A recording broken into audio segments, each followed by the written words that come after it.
Welcome!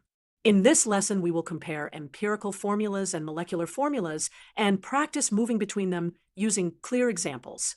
Definitions. Empirical formula means the simplest whole number ratio of the atoms. It does not tell you the exact count in one molecule. Molecular formula shows the actual count of each atom in one molecule. The molecular formula is always an integer multiple of the empirical formula. Example 1. Hydrogen peroxide. The molecular formula is H2O2. The atom ratio is hydrogen to oxygen equals 2 to 2. Divide both by their greatest common divisor, 2, to get 1 to 1. So the empirical formula is HO. Example 2. Glucose. The molecular formula is C6H12O6.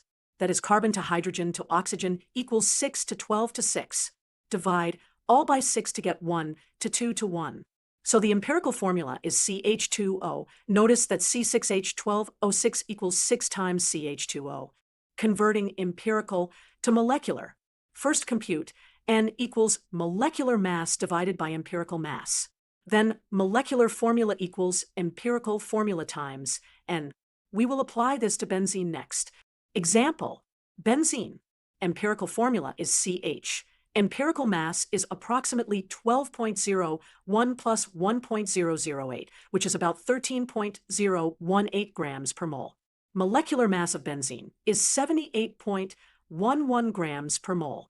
So N equals 78.11 divided by 13.018, which is about 6.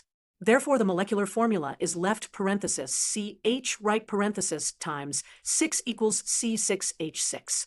Key takeaway.